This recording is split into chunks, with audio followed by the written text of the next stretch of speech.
গ্রেপ্তার বনগাঁর জেলা পরিষদের স্বাস্থ্য ও পরিবেশ কর্মাধ্যক্ষ। গ্রেপ্তার অজিত সাহা ও তার ভাই সুজিত কুমার সাহা। উদ্ধার ২৬ লক্ষ টাকা ও বেআইনি আগ্নেয়াস্ত্র বলে জানা যাচ্ছে ইতিমধ্যে পুলিশ সূত্রে।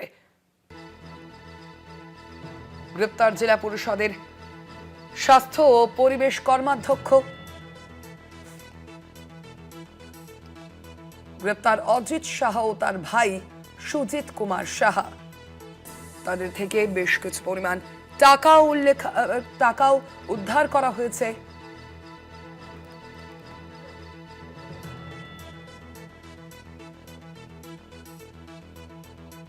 গ্রেপ্তার বনগাঁর জেলা পরিষদের স্বাস্থ্য ও পরিবেশ কর্মাধ্যক্ষ।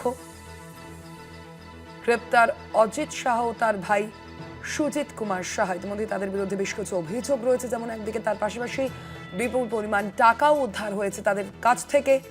আগ্নেয়াস্ত্র উদ্ধার হয়েছে, বেআইনি আগ্নেয়াস্ত্র উদ্ধার হয়েছে দুই ভাইয়ের কাছ থেকে।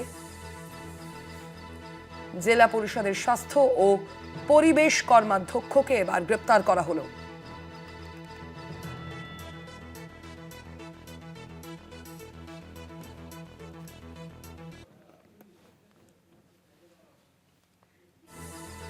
কথা বলবো দেবাশিস মন্ডল, প্রতিনিধি রয়েছেন ফোন লাইনে।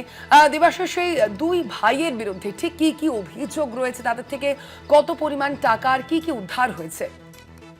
দেখো, গতকাল রাতের বেলা গোবরডাঙ্গা থানার পুলিশ এবং কেন্দ্রীয় বাহিনী নিয়ে অজিত শাহর বাড়িতে, যিনি অজিত শাহ হচ্ছে উত্তর চব্বিশ পরগনার জেলা পরিষদ, সেই জেলা পরিষদের স্বাস্থ্য কর্মাধ্যক্ষ এবং পাশাপাশি তিনি হাবড়া পঞ্চায়েত সমিতির সভাপতি ছিলেন গত ৫ বছর আগে।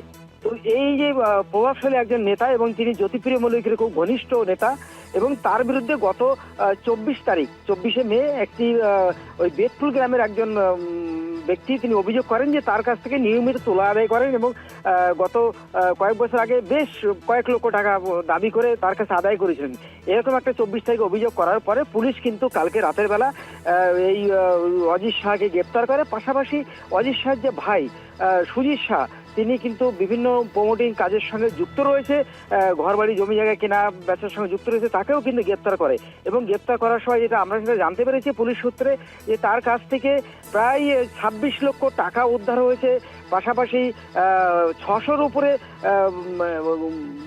গুলি উদ্ধার হয়েছে এবং বেশ কিছু কার্তুজের খোল উদ্ধার হয়েছে এবং বিদেশি মদ উদ্ধার হয়েছে এবং অসংখ্য জিনিস উদ্ধার হয়েছে। পুলিশ আজকের গোবরডাঙ্গা থানা থেকে এই দুই ভাইকে বারাখাত আদালতে পাঠাচ্ছে ১০ দিনের পুলিশ হেফাজতে। এই যে দুই ভাই অজিত শাহ এবং সুজিত শাহ, তাদের বিরুদ্ধে একাধিক অভিযোগ রয়েছে। গত বেশ ৫-৭ বছর ধরে জমি দখল, বাড়ি ভাঙচুর, এলাকার মানুষকে হুমকি দেওয়া, তোলা আদায় সহ একাধিক অভিযোগ রয়েছে বলে ও সাধারণ মানুষ যেমন অভিযোগ করছে, তেমনি বেশ কিছু অভিযোগ জমাও পড়েছে। তো কালকের এই অভিযোগ, কালকে গ্রেপ্তারের পরে কিন্তু আমরা দেখলাম যে সাধারণ মানুষ তারা কিন্তু পথে নেমে উল্লাস করেছে এবং আবির খেলেছে, মিষ্টিমুখ করেছে। মানে এতটাই মানুষ ক্ষিপ্ত ছিল এই দুই ভাইয়ের প্রতি। ফলে তাদের গ্রেপ্তার হওয়াতে কিন্তু এলাকার মানুষের একটা স্বস্তি ফিরেছে বলে মনে করছে এবং উল্লাস করেছে সাধারণ মানুষ। ধন্যবাদ তোমায় দেবাশিস।